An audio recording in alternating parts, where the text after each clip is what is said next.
Oke, mari kita sambung lagi kelanjutan dari novel Gunung Hua. Di sisi lain, Im Sobyong nampak sangat kesal dengan sikap arogan Go-hong. Ia tahu benar bahwa orang yang dibawa oleh Go-hong adalah orang-orang yang berbahaya. Berbeda dengannya, ia meminta bantuan Gunung Hua karena yakin Gunung Hua tidak akan melahap Nokrim. Berbeda dengan orang-orang yang dibawa oleh Go-hong, mereka sangatlah berbahaya. Walaupun Im Sobyong belum tahu siapakah mereka, tapi jelas dari aura yang dipancarkan mereka bukanlah sosok biasa. Ada kemungkinan jika Go-hong nantinya akan dijadikan boneka, dan yang lebih parah mungkin ia akan disingkirkan jika dilihat ada kesempatan. Yang berarti jika demikian Nokrim benar-benar akan berakhir karena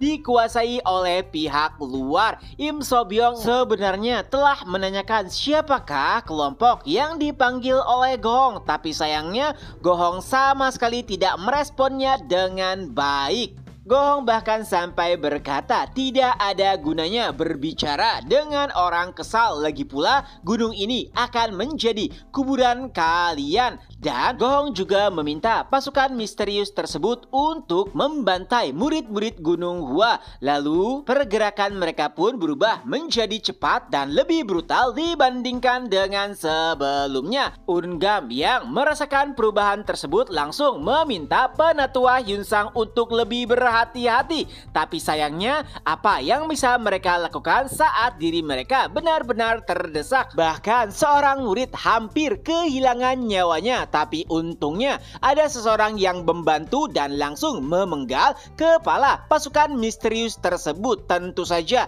itu adalah Chung Myun. Pada akhirnya ia pun memasuki medan pertempuran dengan wajah kesal. Ia pun berkata, orang-orang bodoh ini, apakah kalian sedang ketakutan melawan orang-orang ini? Dan saat itu juga pasukan misterius terdekat langsung menyerang Chung Myun, tapi tentu saja Chung Myun dapat mengatasinya dengan mudah, dan pada akhirnya Chung Myun juga memenggal kepala pasukan misterius tersebut. Ia juga berkata, aku tidak tahu kelompok dari mana kalian, tapi aku akan membuat kalian menyesal karena melangkah ke tempat ini. Dan pedang Chung Myun yang tak kenal ampun langsung mengincar kepala setiap prajurit misterius, dan dalam waktu yang singkat 4 orang pun tumbang. Tapi anehnya Chung Myun tidak merasa jika rekan-rekan mereka merasa khawatir. Tak kalah Chung Myun membantai 4 anggota mereka. Tidak hanya itu, Chung Myun merasakan aura dan juga rasa yang familiar saat mencium darah dari lawan-lawannya. Itu mengingatkan Chung Myun akan sesuatu. Di sisi lain, pasukan misterius yang mulai menyadari keberadaan Chung Myun bergegas langsung menyerangnya. Ya, mereka tahu bahwa Chung Myun adalah sosok yang berbahaya, tapi sayangnya perhitungan mereka salah. Chung Myun lebih kuat, lebih cepat, dan juga lebih mengerikan dibandingkan dengan apa yang mereka pikirkan. Tidak butuh waktu yang lama bagi Chung Myun untuk menyingkirkan lawan-lawannya. Bahkan sebelum mereka mati, seseorang berkata, kau benar-benar tidak memiliki rasa ampun. Ya, Chung Myun membunuh mereka tanpa ada rasa ragu sedikit pun, seolah-olah itu adalah hal yang biasa, sangat tidak sesuai dengan usia yang ia miliki. Adapun Go-hong sepertinya ialah yang pertama kali menyadari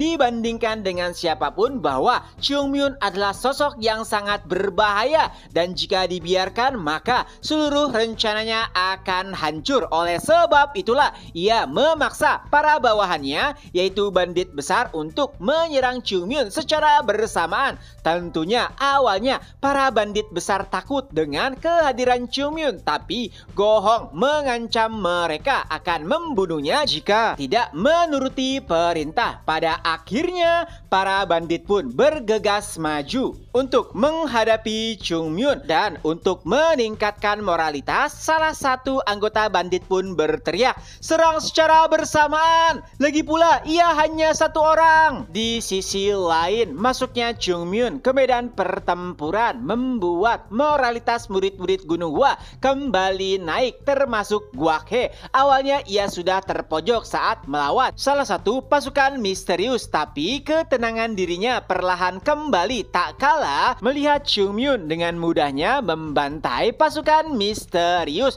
Perubahan tersebut juga dirasakan oleh pasukan misterius yang dilawan oleh Guak He. Untuk menjatuhkan kembali mentalnya, ia pun mulai mengejek Guak He. Tentu saja itu membuat Guak He kesal. Memang benar, saat dirinya terpojok, ia perlahan mendekati 5 pedang untuk mendapatkan bantuan. Tapi itu juga bukan tujuannya. Suatu saat nanti ia ingin melampaui 5 pedang dan tidak ingin menjadi beban. Dan dengan tekad yang membara, Guak He pun perlahan mengumpulkan kembali sisa-sisa kekuatannya, lalu melakukan serangan balasan. Ia juga berteriak, "Aku adalah Guak He, murid kelas 3 Gunung Hua." Teriakan tersebut sepertinya juga memicu semangat bagi murid-murid Gunung Hua lainnya. Baeksang juga ikut berteriak, "Aku adalah Baeksang, murid kelas 2 dari Gunung Hua."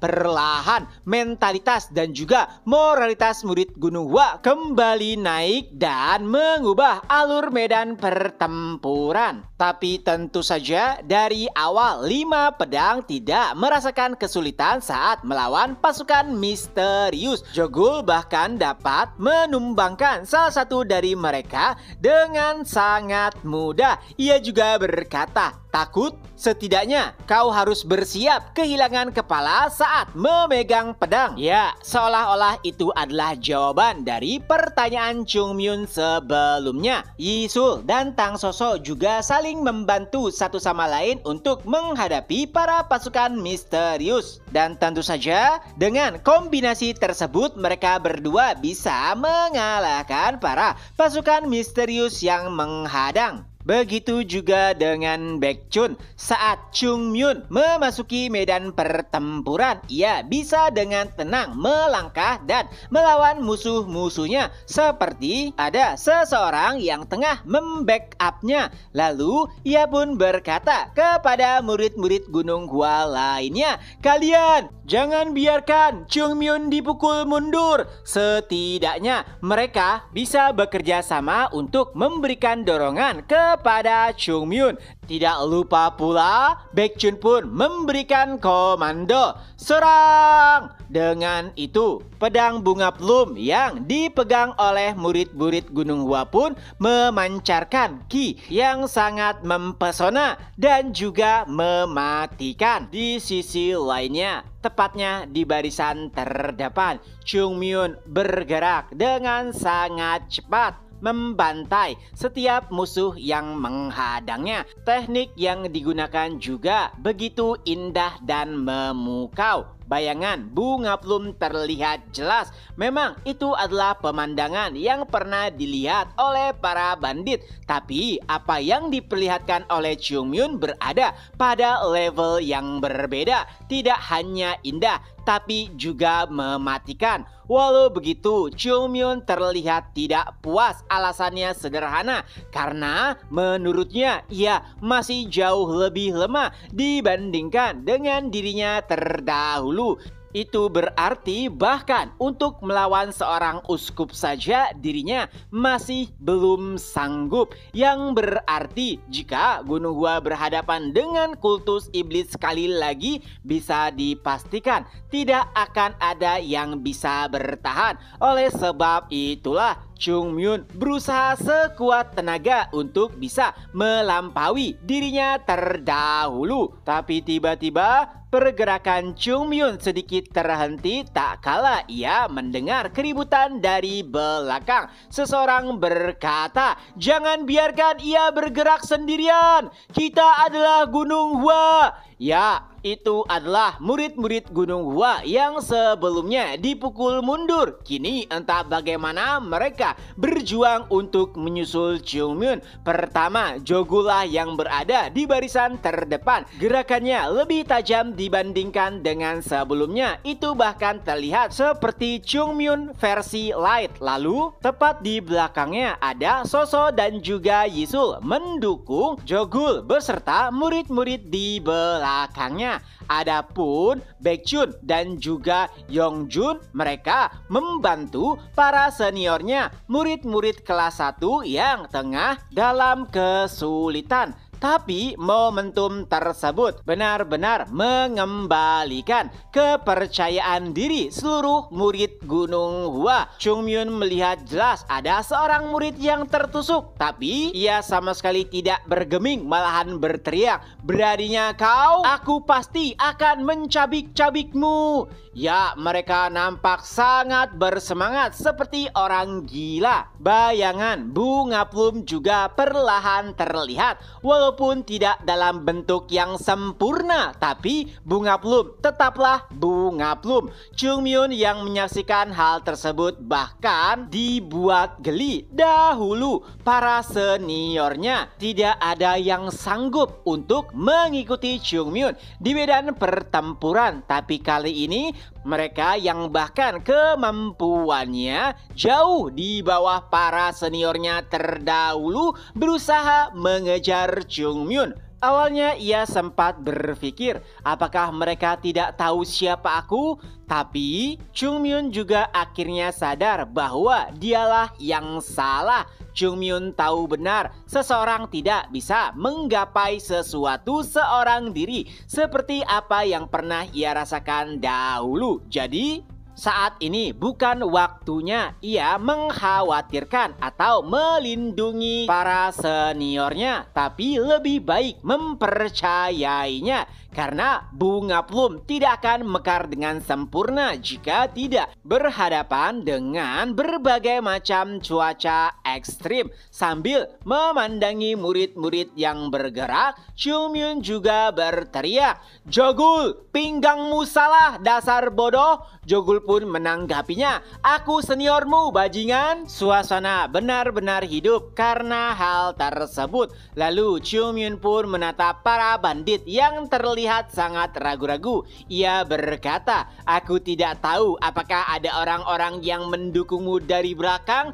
tapi aku akan memberikan kalian sebuah saran. Jika ingin hidup, maka larilah." Dan setelahnya, Chungmyun pun mulai menyerang para bandit dengan membabi buta. Gohong yang menyaksikan hal tersebut nampak sangat syok. Para pasukan misterius yang dikenal sebagai Bloodhound, awalnya mereka memimpin, tapi saat ini mereka tengah berjuang susah payah melawan murid Gunung Hua yang perlahan bangkit. Tapi yang lebih menjengkelkan, itu semua bermula saat kemunculan seseorang, yaitu Chungmyun. Lee Jongbang yang menyaksikan hal tersebut juga nampak sangat khawatir. Ia berkata kepada Gohong, "Pimpinan!" Tapi Gohong mengabaikannya. Lalu ia pun menatap ke arah Chungmyun yang sudah selesai membantai para bandit. Lalu ia berkata, "Kau menjadi begitu liar karena tidak tahu bagaimana perbedaan kekuatan kita." Lalu Chungmyun menanggapinya, "Aku harap itu bukan hanya omong kosong." Perkataan Chungmyun benar-benar membuat Gohong kesal. Ia pun mengambil tombaknya, lalu memasukkan energi Ki ke dalam tombak tersebut dan langsung melemparkannya ke arah Chungmyun. Walaupun terlihat seperti serangan biasa, tapi itu sangat mematikan. Chungmyun harus menggunakan seluruh kekuatannya untuk bisa menghalau tombak tersebut. Walau demikian, bahu Chungmyun sedikit tergores. Lalu ia pun berkata, "Ya, kuakui kau memang berbeda." Chungmyun hampir lupa bahwa sosok yang ia hadapi sendiri adalah pimpinan dari bandit gunung besar yang merupakan 10 terbaik di antara 72 benteng Nokrim. Adapun Gohong, setelah serangannya dimentahkan, ia pun mulai bergerak dan berlari ke arah Chungmyun. Ia juga berkata, "Dasar bocah, kau seharusnya tahu di mana tempatmu. Aku pasti akan membuatmu menyesal karena berani melawanku, dan akan aku tunjukkan kenapa orang-orang memanggilku Gohong." Energi yang berat terlihat jelas di seluruh tubuh milik Gohong. Adapun Chungmyun, ia hanya menanggapinya dengan santai. "Benarkah? Jika demikian, apabila aku mengalahkanmu, bukankah itu berarti aku akan memiliki julukan lainnya yang lebih baik dibandingkan nama membosankan seperti naga ilahi Gunung Hua?" Gohong pun langsung menanggapinya, "Beraninya? Coba saja jika kau bisa." Lalu ia pun menyerang Chungmyun dengan membabi buta. Satu tebasannya saja sudah mengguncang seluruh ruangan. Ya, memang benar julukannya adalah Gohong si anjing gila. Kekuatannya juga sudah tidak diragukan lagi. Tebasannya yang dikatakan bisa membelah gunung itu juga bukan omong kosong. Sambil tertawa seperti orang gila, ia terus saja mengayunkan pedangnya ke arah Chungmyun. Tapi untungnya Chungmyun nampak sangat tenang. Ia berhasil menghindari seluruh serangan Gohong hingga pada akhirnya kedua pedang mereka pun saling berbentrokan. Dan getaran juga aura yang ditimbulkan benar-benar sangat kuat, bahkan sampai menghempaskan mereka yang berada di sekitar keduanya. Gohong bahkan dibuat sangat terkejut. Ia tidak menyangka jika bocah di hadapannya memiliki kekuatan yang mengerikan. Setiap kali pedang mereka berbentrokan, seakan-akan tulang mereka hampir hancur. Tapi mereka berdua tidak memiliki niat untuk mundur sedikit pun. Ya, apa yang digunakan keduanya adalah kekuatan murni. Oleh sebab itulah otot-otot mereka terlihat sangat jelas. Keringat bercampur darah bahkan terlihat di beberapa anggota tubuh mereka. Dan saat bentrokan terakhir, keduanya pun terpental jauh. Tapi tidak ada kata untuk berhenti. Mereka kembali bergegas untuk menyerang satu sama lain. Dan pedang yang membelah langit, juga pedang yang menghancurkan bumi, kini kembali berbentrokan. Dan setelah beberapa kali bertukar serangan dengan Chungmyun, Gohong pun menyadari bahwa bocah di hadapannya bukanlah murid biasa. Ya, bagaimana bisa seorang anak yang ukurannya tidak sampai setengah dari ukuran badannya bisa menahan serangan-serangan berat miliknya? Itu adalah situasi yang sangat hampir sulit untuk dipercayai. Bahkan setelah merasakannya secara langsung, tentunya itu bukan hanya sekedar omong kosong, karena beberapa prajurit ternama saja saat berhadapan langsung dengannya akan sangat-sangat kesulitan. Seperti anak kecil yang melawan pejuang dewasa. Adapun Chungmyun sendiri, ia juga menyadari kekuatan mentah Gohong bukanlah omong kosong. Dengan kemampuannya saat ini, mungkin akan sangat sulit untuk mengalahkannya hanya dengan kekuatan mentah saja. Oleh sebab itulah Chungmyun mengaktifkan energi Qi yang ada di dalam dantiannya yang belum pernah ia gunakan. Dengan begitu, kekuatan internal Chungmyun bertambah beberapa kali lipat. Setelah mempersiapkan segalanya, ia pun melesat menuju ke arah Gohong, dan alhasil saat kedua senjata mereka berbenturan, Gohonglah yang terpental, tidak dengan Chungmyun. Tentu saja itu membuat Gohong shock. Ia sangat terkejut bagaimana bisa hanya dalam waktu beberapa saat saja kekuatannya dilampaui. Tapi ada yang lebih menarik dibandingkan dengan itu semua, yaitu pedang tipis yang digunakan oleh Chungmyun. Kala itu akhirnya Gohong pun sadar itu pasti adalah pedang suci.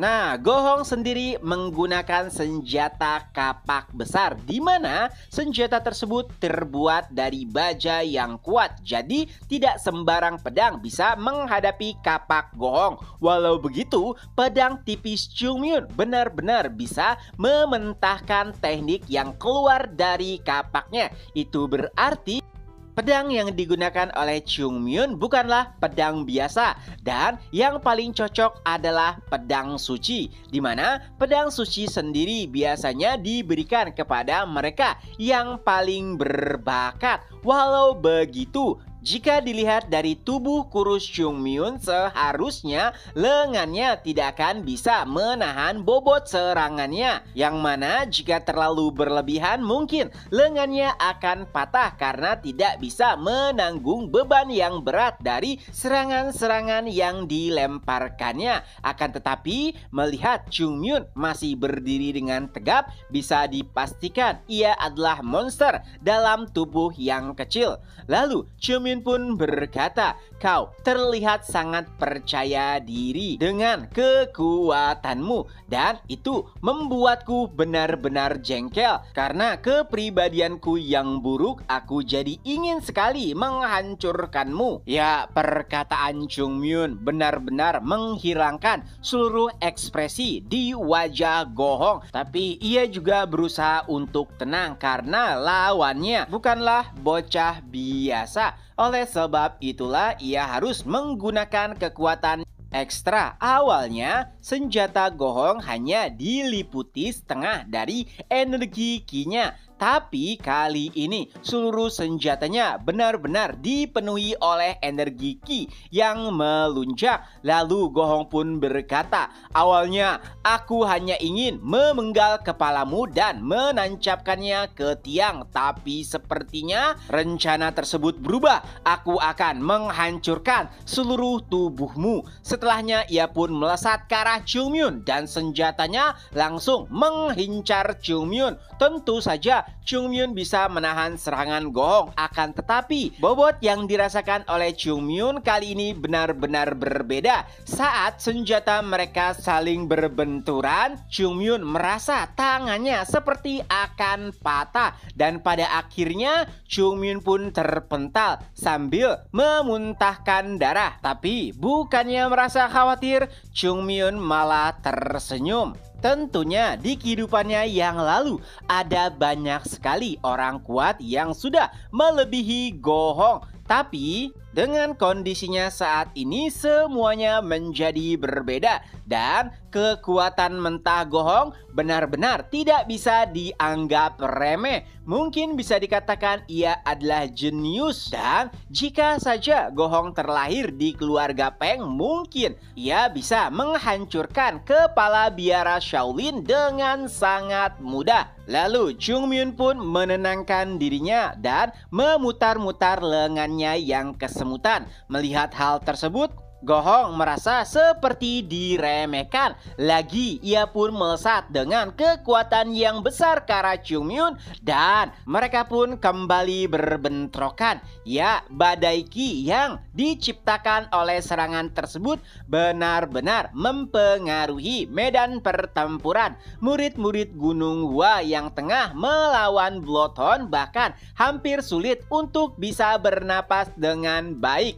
Apalagi Gohong terus saja menambah energi Ki-nya, sehingga kala itu energi Ki yang keluar dari Gohong nampak seperti tornado, benar-benar kuat, yang mana bahkan para bandit yang berada di sekitar Gohong sampai terpental karena tidak bisa menahan dampak dari energi Ki yang keluar dari tubuh dan juga senjata Gohong. Karena energi besar itulah beberapa murid yang menyaksikan pertarungan Chungmyun nampak khawatir. Dan saat energi besar tersebut bersiap untuk melahap Jungmyeon, seseorang pun berteriak, "Jungmyeon, menghindar!" Ya, itu adalah Baeksang. Tapi anehnya, mereka yang selalu saja bertarung bersama Jungmyeon sama sekali tidak mengkhawatirkannya dan lebih berfokus untuk melawan musuh-musuhnya.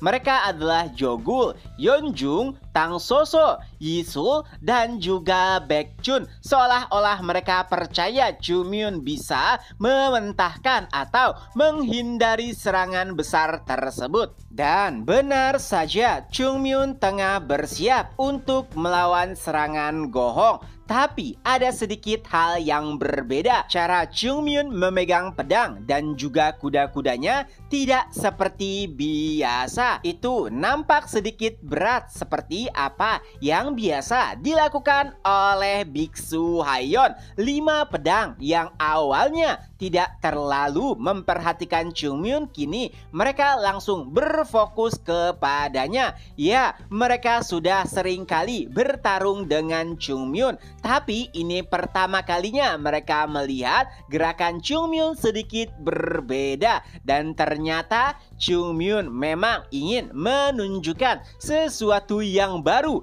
kepada murid-murid Gunung Hua. Itu adalah teknik pedang yang belum pernah ia perlihatkan kepada mereka. Dan tentunya itu adalah teknik pedang milik Gunung Hua, tapi versi Jungmyeon sendiri. Dahulu Ungam pernah berbincang dengannya yang intinya teknik pedang macam apakah yang ingin kau perlihatkan kepada murid-murid agar mereka selalu mengingatnya. Dan nampaknya inilah waktu yang tepat untuk menunjukkannya. Gohong sudah semakin mendekat. Im Sobyong bahkan sampai berteriak, "Tawis Jungmyeon!" Tapi untungnya Jungmyeon sudah bersiap. Saat serangan mirip badai tornado milik Gohong mendekat, Jungmyeon langsung menghadapinya. Itu bahkan membuat Gohong kewalahan dan terkejut. Serangannya saja sebenarnya sudah cukup untuk menghancurkan gunung, tapi ia seperti tengah menabrak batu yang bisa bertahan sampai 10.000 tahun. Tentunya sangat sulit bagi Gohong untuk bisa mempercayainya. Tapi nampaknya Gohong malah menjadi lebih bersemangat dan bahkan sampai tertawa terbahak-bahak. Lalu Gohong juga menambahkan energi Ki-nya dan berasumsi jika dengan ini ia masih belum bisa menghancurkan Jungmyeon, maka ia akan menambah energi Ki-nya lebih banyak lagi. Dan setelah berhasil menyalurkan sisa-sisa energi Ki-nya, senjata besar milik Gohong pun bersiap untuk mengincar wajah Jungmyeon, seolah-olah ingin melahapnya. Di sisi lainnya, Bloodhound benar-benar terkejut dengan perkembangan situasi saat ini. Biasanya saat seorang pejuang tengah bertarung, mereka tidak akan memalingkan pandangannya. Tapi tidak dengan murid-murid Gunung Hua yang tengah mereka hadapi.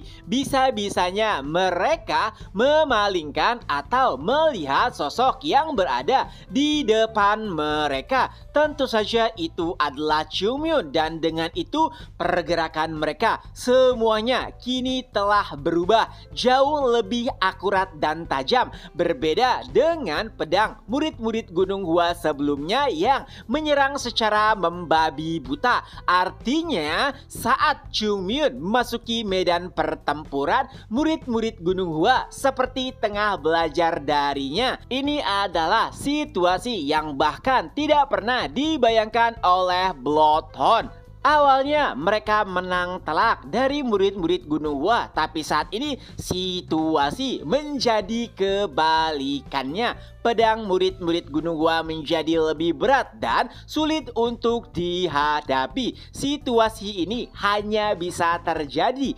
jika para murid saling mempercayai satu sama lain. Di saat mereka tengah bertarung, mereka tidak terlalu merisaukan musuh yang ada di belakang mereka karena mereka mempercayai kawan-kawan yang tengah bertarung di belakangnya. Dan alhasil dari kepercayaan tersebut, mereka menjadi lebih tenang dan fokus. Alur medan pertempuran kini tengah berubah 180 derajat. Bloodhound yang awalnya memimpin kini benar-benar dibuat kewalahan. Dan hal yang sama juga nampaknya dirasakan oleh Baekjun, yaitu belajar dari Chungmyun yang tengah berada di medan pertempuran. Ya, walaupun bisa dikatakan Baekjun adalah yang terbaik kedua setelah Chungmyun, tapi itu bukan berarti ia tidak bisa mempelajari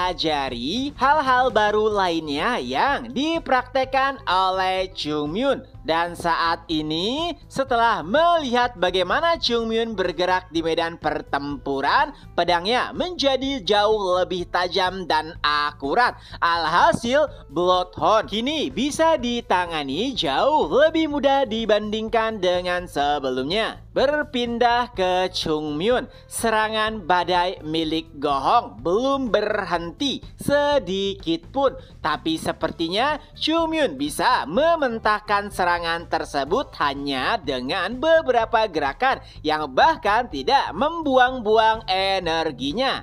Artinya Chungmyun saat itu sudah bisa membaca dengan jelas kemana dan bagaimana arah serangan Gohong. Tentunya Gohong benar-benar merasa frustasi dengan situasinya saat ini. Untuk menciptakan serangan terakhirnya, ia membutuhkan ki yang begitu banyak. Jadi, jika ia tiba-tiba berhenti menyerang Chungmyun, bisa dipastikan kematian akan langsung menghampirinya. Karena seluruh tenaga dan ki-nya telah terkuras, maka sulit bagi Gohong untuk bisa bertarung dengan normal. Artinya ia hanya bisa terus-menerus menyerang Chungmyun dan berharap Chungmyun tumbang. Tapi sayangnya harapan tersebut nampaknya sangatlah kecil. Jadi mau tidak mau, Gohong pun mempertaruhkan segalanya untuk mengakhiri pertarungan tersebut. Sisa-sisa energi ki-nya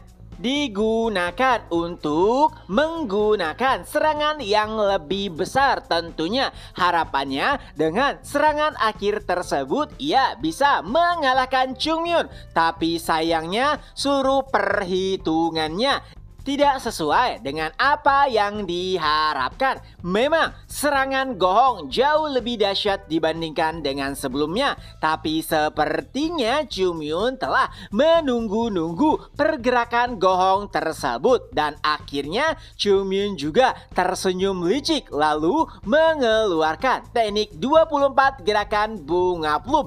Dan serangan Gohong sepertinya mulai berbentrokan dengan bunga plum yang terus saja bermekaran. Walaupun awalnya teknik Gohong nampak seperti menghancurkan bunga plum, tapi bunga plum terus saja bermunculan. Dan alhasil Gohong seperti tengah berjalan di tempat. Dan Chungmyun memanfaatkan momentum tersebut untuk menyerang Gohong. Ya, pedangnya berhasil menembus dada Gohong. Lalu Gohong yang sekarat pun berkata, tidak mungkin. Bagaimana bisa? Gunung Hua, mereka seharusnya ada di bawahku. Dan setelahnya Chungmyun pun memenggal kepala Gohong. Dan itulah akhir tragis bagi pimpinan bandit macan darah yang awalnya berencana untuk menguasai Nokrim. Lalu Chungmyun kembali berkata, bagi mereka yang tidak bekerja keras, bakat adalah sebuah kemewahan. Nah, dari saat bertarung melawan Gohong, Chungmyun sebenarnya sadar bahwa Gohong ini memiliki potensi karena bakatnya yang di luar rata-rata. Tapi karena kurangnya kerja keras, ia pun mati dengan sangat menyedihkan. Seluruh bandit langsung terdiam tak kala melihat pimpinan mereka terjatuh dengan pala yang menggelinting. Mereka berteriak, "Pimpinan!" Ya, siapa yang tidak mengenal Gohong? Ia adalah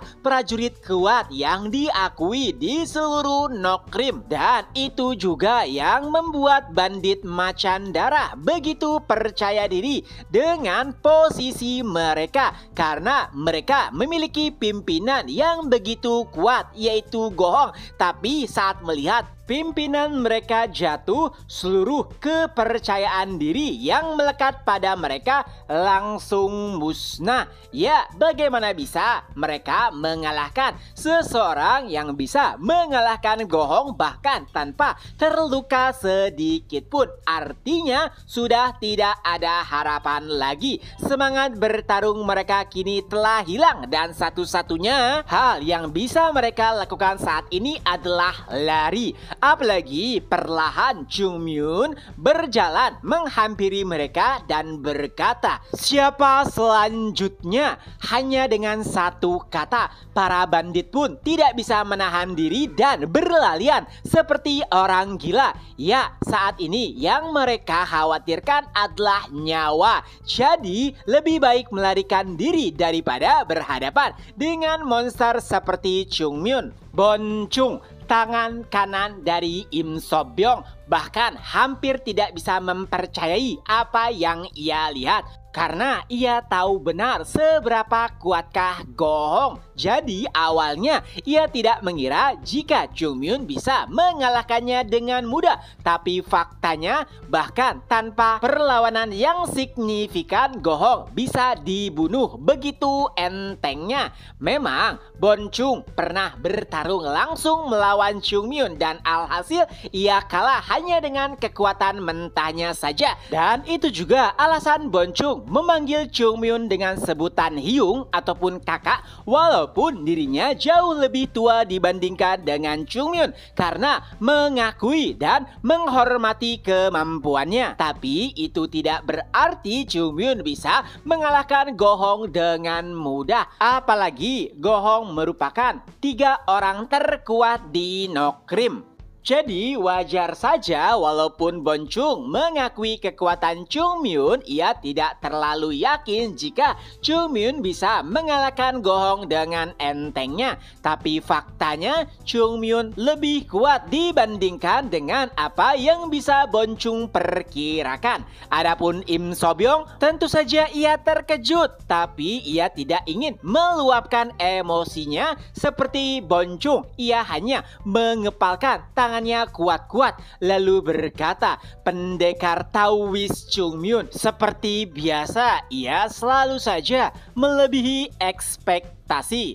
Nah, dari sudut pandang Im So-byung sendiri, ia menyimpulkan bahwa tidak mungkin Chung Myun bergerak secara sembrono, apalagi saat mengalahkan Gohong. Pastinya ia telah memperhitungkan segalanya, karena jika Chung Myun tidak mengalahkan Gohong dengan cepat, pastinya kerusakan pada Gunung Hua akan semakin besar. Ya, moralitas bawahan biasanya tergantung dengan pimpinan mereka, di mana jika pimpinan mereka jatuh maka bawahannya akan ikut jatuh juga, begitu juga sebaliknya. Tapi yang lebih mengejutkan dari segala hal adalah fakta murid-murid Gunung Hua yang awalnya dibuat kewalahan oleh Bloodhound kini telah melakukan perlawanan yang signifikan. Dari sudut pandang Im So-byung, mungkin sekte besar akan sulit melakukan hal yang sama dengan Gunung Hua karena mereka hanya membutuhkan sedikit momentum dan juga kepercayaan satu sama lain untuk bisa bangkit dan memutarbalikan situasi. Dan tentunya Chung Myun lah yang menjadi tombak dan juga pusat kepercayaan bagi murid-murid lainnya. Dan kini kita beralih kepada murid-murid yang tengah menekan Bloodhound. Baekjun bahkan tidak segan-segan untuk membunuh mereka. Awalnya tentu saja ada keraguan bagi murid lainnya karena mereka belum pernah membunuh orang. Tapi Baekjun berkata bahwa mereka harus meneguhkan hati dan jangan sampai membawa perasaan kepada seseorang yang tengah mengincar nyawa mereka. Jadi intinya membunuh atau dibunuh. Tapi Baekjun merasakan sedikit kejanggalan. Anak buah Go-hong sama sekali sudah tidak memiliki niat untuk melanjutkan pertarungan karena pimpinan mereka telah tewas. Tapi Bloodhound yang sama sekali tidak memiliki hubungan dengan Go-hong malah masih bersusah payah melakukan perlawanan. Sebenarnya siapakah mereka dan apa untungnya berurusan dengan murid-murid Gunung Hua? Tapi asumsi tersebut langsung terpatahkan tak kala salah satu anggota Bloodhound berteriak, "Kenapa? Kenapa aku harus melanjutkan pertarungan ini? Aku tidak ingin mati." Dan setelahnya sosok tersebut pun memuntahkan darah. Tang Soso yang menyaksikan hal tersebut langsung memperingati seluruh murid Gunung Hua untuk menjaga jarak karena bisa dipastikan itu adalah racun. Nah, ternyata seluruh anggota Bloodhound yang tengah bertarung seperti telah dipersenjatai dengan racun, di mana saat tubuh mereka terluka maka racun tersebut akan mulai menyebar ke seluruh tubuh, yang artinya kemungkinan racun tersebut bisa digunakan sebagai senjata bunuh diri dan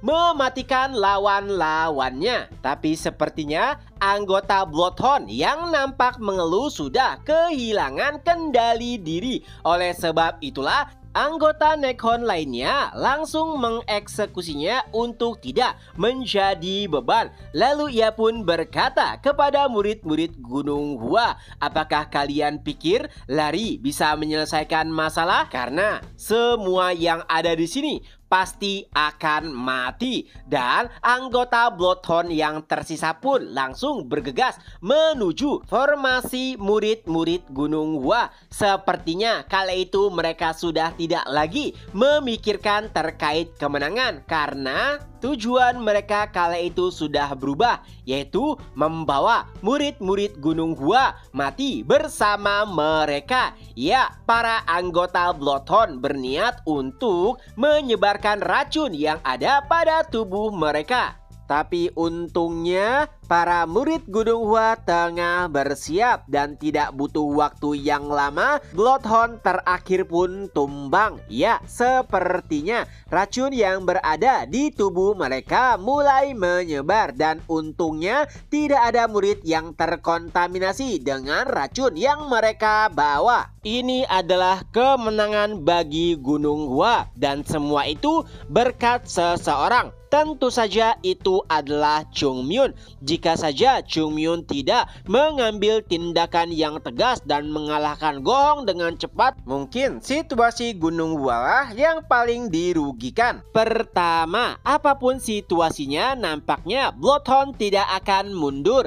Kedua, kekalahan Go-hong membuat para bandit memilih untuk melarikan diri. Jika saja Go-hong masih bertahan, maka para bandit akan bergegas membantu Bloodhound dan alhasil murid-murid Gunung Hua lah yang akan sangat kesulitan. Tapi kini semuanya telah berakhir. Gunung Hua memenangkan pertarungan. Penatua Yunsang merasa sangat senang karena ini adalah pertama kalinya Gunung Hua menjalankan aktivitas eksternal dalam skala besar dan tanpa mendapatkan kerugian yang signifikan. Dari apa yang disampaikan oleh Ungam, tidak ada nyawa satu menit pun yang terancam. Itu benar-benar membuat Penatua Yunsang lega. Dan ada hal yang membuatnya lebih senang lagi. Ia bisa melihat jelas pertumbuhan karakter dari seluruh murid Gunung Hua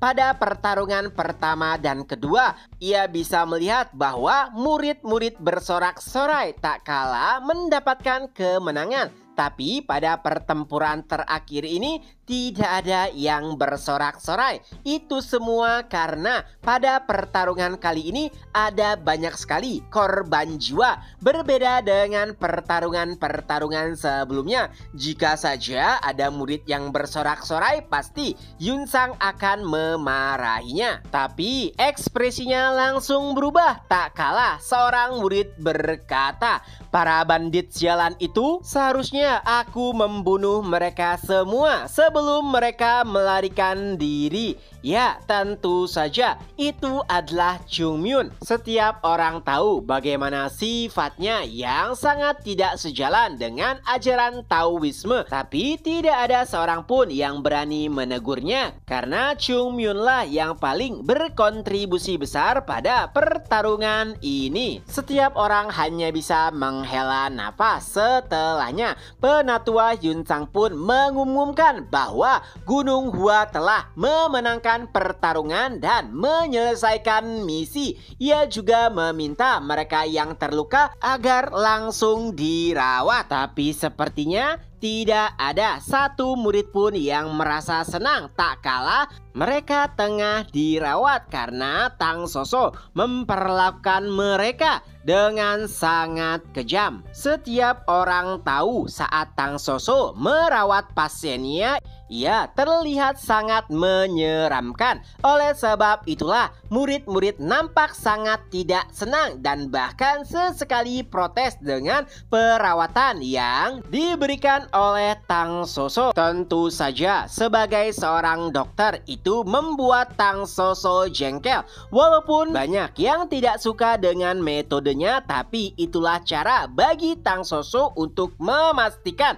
bahwa seluruh pasiennya aman. Ia bahkan sampai memarahi para seniornya dan berkata, "Apakah kalian tidak tahu duka yang kalian alami itu tidak normal? Jika saja kalian tidak meminum pil yang diberikan oleh senior Chungmyun, kalian pasti tidak akan bisa bertahan hidup. Ya, pil ungu surgawilah yang menyelamatkan nyawa setiap murid. Untungnya setiap orang meminum satu pil ditambah dengan minyak ajaib yang diberikan oleh Chungmyun. Nyawa mereka selamat. Berkat itu semua, para murid hanya bisa terdiam tak kala mendengar ceramah dari Tang Soso. Setelahnya, Penatua Yunsang pun memanggil Tang Soso dan bertanya bagaimana kondisi murid-murid yang terluka. Soso pun menjelaskan ada beberapa yang berada dalam kondisi serius tapi tidak ada yang sampai mengancam nyawa. Mereka hanya butuh beristirahat 1 bulan dan kondisinya akan kembali seperti sedia kala. Adapun bagi mereka yang sakitnya tidak terlalu parah, cukup 12 hari agar mereka bisa pulih sepenuhnya. Tentu saja itu membuat Penatua Yunsang tenang. Dan dengan itu pula pertarungan melawan bandit Nokrim pun akhirnya selesai. Chapter pun berakhir. Nah, itulah kelanjutan dari novel Gunung Hua. Semoga terhibur. Ketemu lagi di next video. Bye-bye.